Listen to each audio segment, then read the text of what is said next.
characteristic functions of hypercontractions. Welcome. Thank you. Thank you to the organizers for allowing me to present my work here. The title of the talk is Characteristics Function of Hypercontraction. So it is a joint work with my postdoc mentor, Professor Bhattacharjee, and my PhD supervisor, Professor Jaydeep Sarkar. Okay, so today we are going to talk about characteristics functions of hypercontractions. So roughly speaking, the hypercontraction operators are not exactly contractions, definitely not contraction operators, but it is more than contraction operators. That means it is contraction as well as is satisfying some extra positivity assumption. So and this hypercontraction operator was first introduced by Agler while he was studying the subnormal operators. We will define in today's talk more precisely, just as quickly I'm speaking. And characteristics functions are kind of analytic functions which plays a crucial role to talk about, or maybe to understand the hypercontraction operators in a more detailed way. You can say it is also a unitary invariant object. Okay, let us begin with by recalling the Hardy space. Though people have defined or talked about the Hardy space in my earlier talks also, and in today's morning talk, Kelly Bickel also talked about that. But just let me give a brief glimpses about the Hardy space. So for a separable Hilbert space, E-valued Hardy space are basically a function space where the functions are analytic functions over the unit disk. Here I'm talking about the Hardy space over the unit disk. So these functions are analytic over the open unit disk D, and it has a power series expansion throughout the open unit disk. And along with that, its coefficients are also square summable. So now for the Hardy space, one more well-known notion is that invariant subspace. So just let me recall once what is invariant subspace. So invariant subspace are nothing, just a closed subspace. Those closed subspace where if you take an element from F from M, and if you plug MZ, that is the Hardy shift on the F, it will be again an element of M. So this is the invariant subspace, and there is a famous characterization for invariant subspaces inside the Hardy space that is known as Bergman-Lax-Halmos theorem. So there is also there is a history behind that Bergman has done for Hardy space with a scalar value, then Lax did for finite dimensional vector valued Hilbert space, then Halmos. Anyway, but let us see what is the Bergman-Lax-Halmos type characterization here. So they have actually shows that invariant subspace can be realized or can be represented in terms of an inner function. So for every invariant subspace M, you can plug one inner function theta, and with respect to that theta, you can represent the given invariant subspace M. But the missing part here is that the description of that theta. So this theorem shows us that existence of a theta, but what about any explicit theta? So to give an explicit description of a theta, let us once recall the Naspers model for pure contractions. So let me begin with the pure operators. So what are pure operators? So pure operators are nothing but just T star n converges to 0 in a strong operator topology. So those boundary linear operators where D star n actually converges to 0 in strong operator topology. Now for pure contractions, Naspers model actually gives us or actually shows us that these pure contractions can be realized as a compression of the Hardy shift over a co-invariant subspace Q. Now, mind it that Q is a co-invariant subspace. So, since Q is a co-invariant subspace, so if I consider the path of the Q, it is an invariant subspace, right? And it is an invariant subspace inside the Hardy space. So, we have the Bergman-Lax-Halmos theorem, and with the Bergman-Lax-Halmos theorem, actually you can represent the Q curve in that form. So that means you can plug an inner function theta. So with respect to that theta, you can represent Q curve in that way. But again, so the existence of theta is known. But what about the explicitness of that theta? that is also dealt by Nalspers. They have produced an explicit description of a theta, which is known as the characteristics function. So first of all, this is an analytic function from the open unit D to operator valued dt to dt star valued function, and its description is of this. So this theta t actually satisfies this that equation, that q power is equal to theta is to b.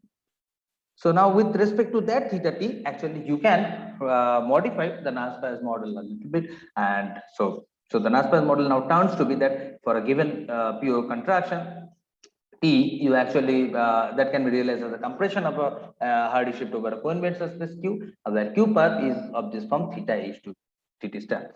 So actually this, in that way you can say that if you begin with an invariant subspace M, consider its parts, that is the co-invariant subspace, and then compress the Hardy shape over that co-invariant subspace. This is a pure contraction. And now using the Nalspers model, actually you can find out the one characteristic function theta t, and this theta t is the inner function corresponding to the starting invariant subspace M. Okay, so that is about the pure contractions, or you can say that okay, inside the Hardy space. Now, what about the, can we pose the questions, analogous questions for the Bergman space, more generally weighted Bergman space? So, more precisely, in today's talk, we are going to address about these two questions. So, the first thing is that, so if I consider any invariant subspace inside the weighted Bergman space over the unit ball, does there exist any Barling-Lax-Halmos type characterization? So, in terms of it, or maybe you can characterize this invariant subspaces in terms of a multiplier from derivation space to the Bergman space. So the thing is that, so the more so the main thing we are concerned here that is there is any Barling-Lax-Halmos type characterization. Another thing is that suppose for the time being, let us assume that suppose it has. So then is there is any explicit description of that theta, of that multiplier? Okay. So one by one, we will address these two questions in today's talk. But before that, let me introduce some notions which we need to talk about these two questions. So we need to address these questions. First thing is that row contraction. So what is row contraction? So suppose we have given an n-tuple of commuting boundary linear operators T1, T2, Tn.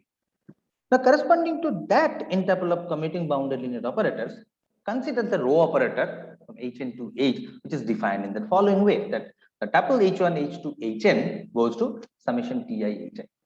Now this is the row operator. So the given n-tuple of commuting contraction T1, T2, Tn is a row contraction if the row operator is a contraction. Now another well-known map that is the sigma T. So that map is defined in that way that BH to B boundary operators on H to boundary operator H. The map is defined in that way that it is actually a conjugation with respect to that row operator. So precisely it is defined in that way that X goes to summation Tix Ti star. Now this map sigma T, you can check that this is a completely positive map. And actually using this completely positive map, we will define the hypercontraction operators that plays a crucial role in defining the hypercontraction operators. Let us see how. So for that sigma T, that completely positive map, let us consider the operator delta Tk, which is 1 minus sigma T power k times T. You can compute that this has the following expression. If one likes, you can compute that. But the important point is that the definition of hypercontraction operators. What is the hypercontraction operators?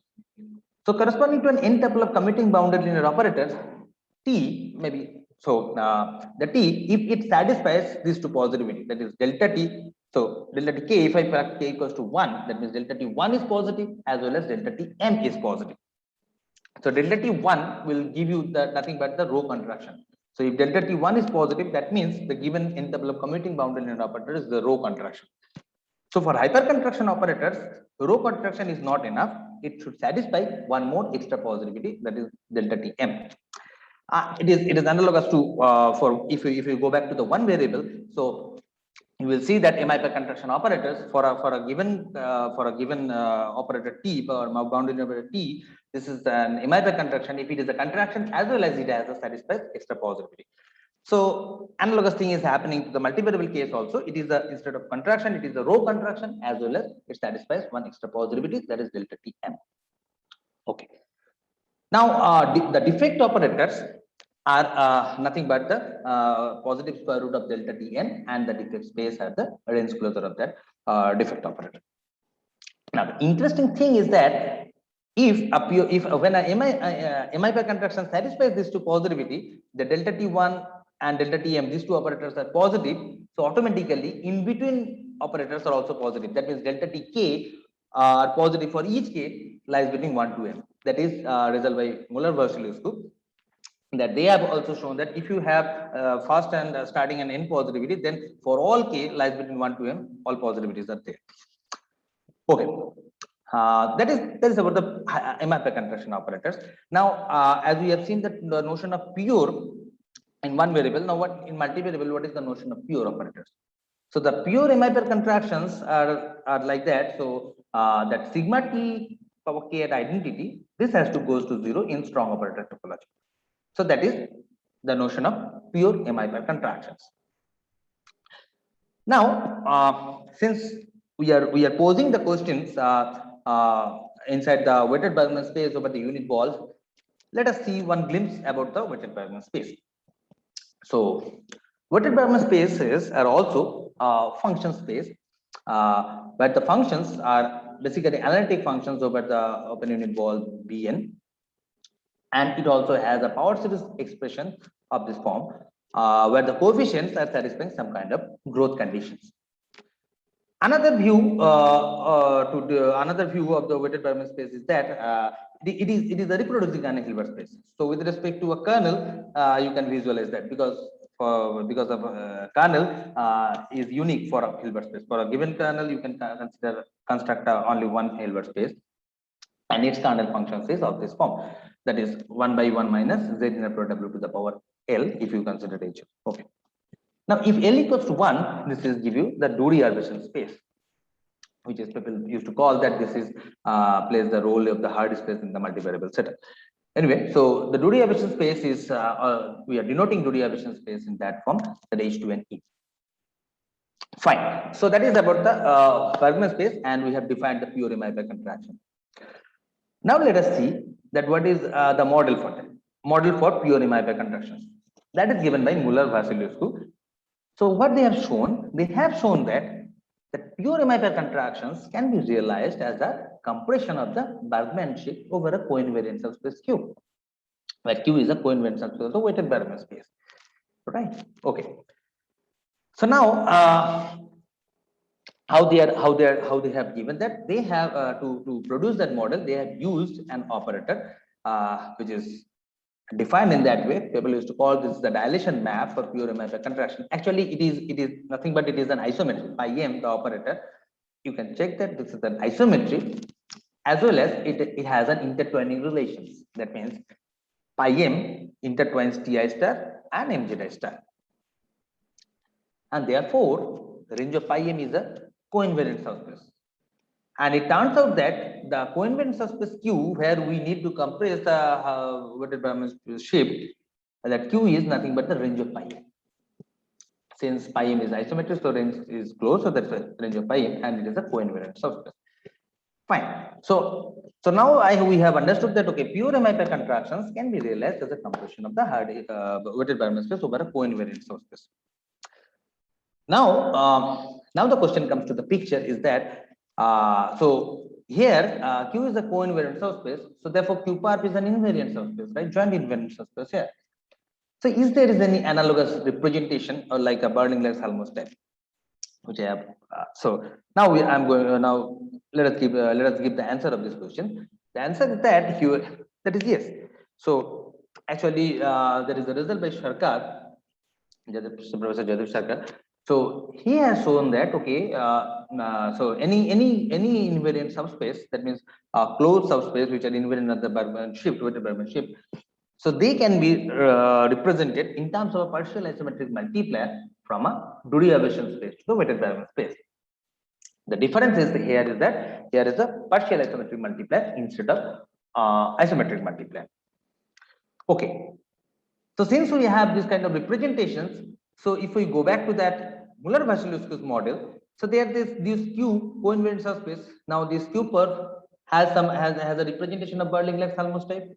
Therefore, the modified version will be that Ti can be realized as a compression of mzi over that pi h2n is the part. But the thing is that again the explicitness is missing. Is there is any explicit description of that phi? So that is the in today's rest of the talk, I am going to give you the recipe how to construct a characteristics function, or maybe how to construct a phi which will satisfy this relation for a given m-Hypercontractions. Let us see the recipe first. So for that, for a given hypercontraction, m-Hypercontraction, let us consider the operator CFT, which is an L2 valued operator. Okay, and it is defined in that way. H goes to some coefficient dmt star t star power mh.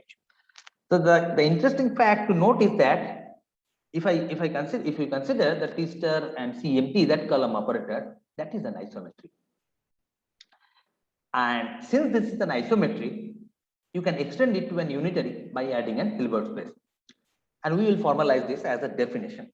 So the thing is that, so for a m-Hypercontraction T, a given characteristic, a given triple EBD, which is basically consisting of an Hilbert space and an operator B and D from the respective spaces.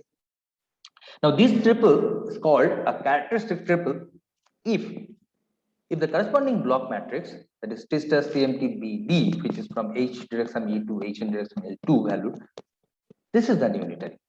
So therefore, T star CMT is already this is an isometry. Now by adding an Hilbert space E, you can extend it to an unitary, and this 2x2 matrix, when this 2x2 matrix is the unitary corresponding to triple EBD, then this triple is called as characteristic triple. Now corresponding to that characteristic triple, actually you can construct a function that is of this form phi. So that operator phi is an operatable analytic function on the open unit ball Bn.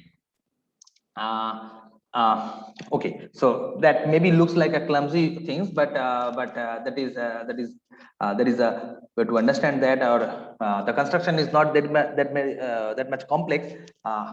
Due to the lack of time, I'm not going to able to express all details, but okay.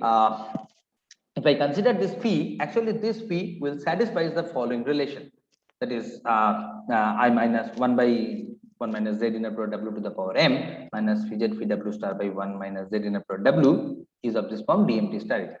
So the right hand side, if you see properly, that in Muller-Vasilevsky's model we have talked about an operator pi m.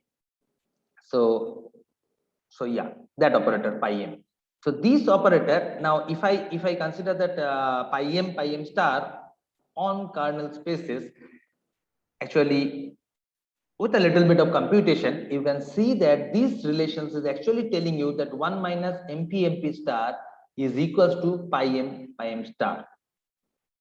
So since pi m star is a positive operator, so that shows that I minus mp star is a positive operator. So that in other words, this is saying that phi is a multiplier, contractive multiplier from a derivation space to weighted Bergman space. Yeah, and it will form a partial isometric multiplier, that also one can check.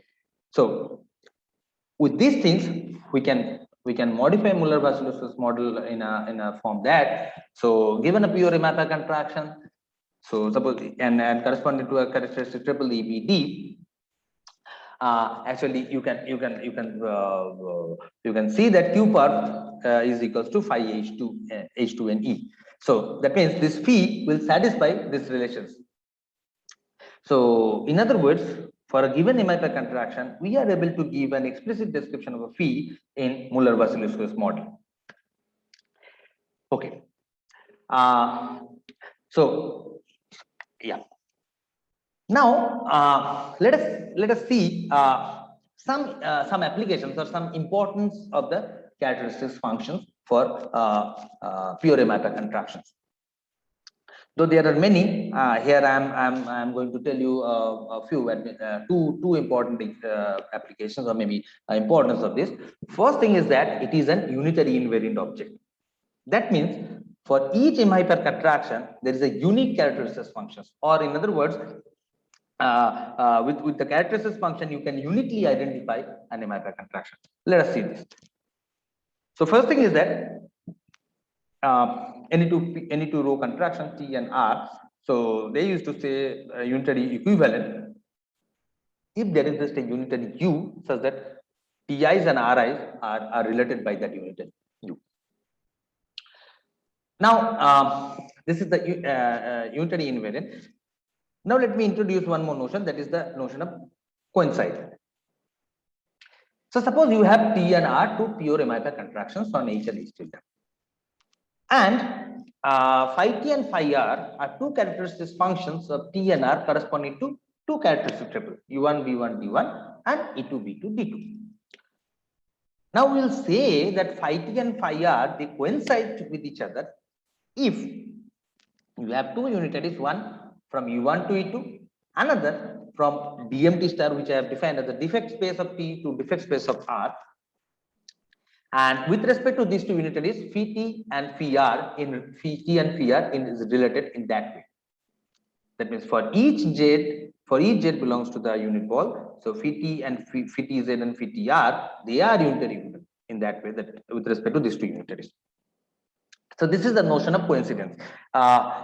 So with respect to that notion of coincidence, we can prove that that any two pure m-Hypercontractions, they are actually unitary equivalent if and only if their characteristics functions coincide.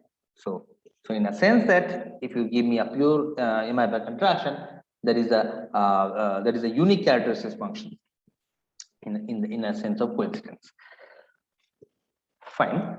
So that helps us to uniquely identify pure m-Hypercontraction. That means suppose you have given me a partial asymmetric multiplier from 2D equations to weighted Bergman space.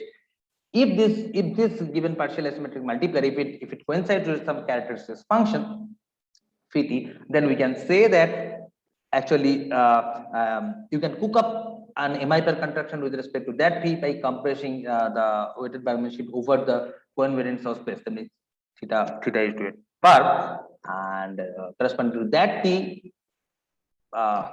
you will get the characteristics function. Anyway, if I can write that, that will be better. But anyway, so let us see one more good applications of that. That is the existence of invariant subspace. That is actually in one variable. NASA has also have shown that that if their characteristics function theta t, if it factors, and then this actually tells you that the existence of an invariant subspace. Here also we can say the same thing, that okay, corresponding to an pure m-Hypercontraction, if phi is the characteristics function corresponding to a triple, now the existence of a joint invariant subspace is you can say in terms of a factorization of the given characteristics function phi t. So that the existence of the non-trivial invariant subspace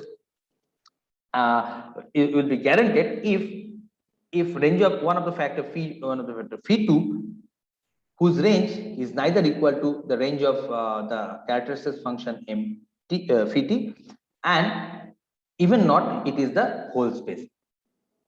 So that tells you that if T is a joint invariant subspace, so if T has a joint invariant subspace, then the given characteristics function phi t factors in terms of a partial isometric multiplier and in terms of a contractive multiplier phi 2 and phi 1, such that phi t is this form. And there phi 2, the range of phi 2, the existence of the non-trivial joint invariant subspace is guaranteed if and only if actually the range of m phi 2 should not equal to the range of m phi t, as well as range of phi 2 should not be the whole space. Okay, that's it. So There are the representations of that is the title, the talk which we have the thing we have discussed is actually the materials is from this paper, which is available in the archive. This is the paper where Agler first introduced the hypercontraction operators.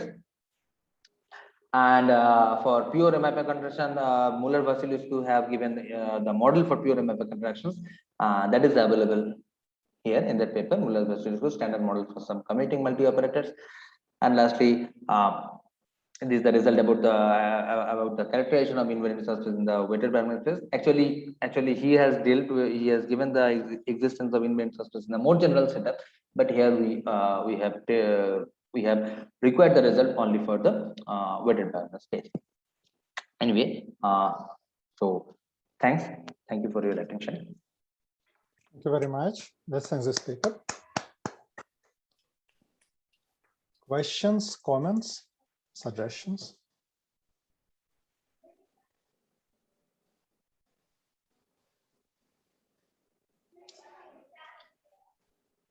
Well, if there are no questions, let's thank Monojit again. Yeah. And this concludes our today's session.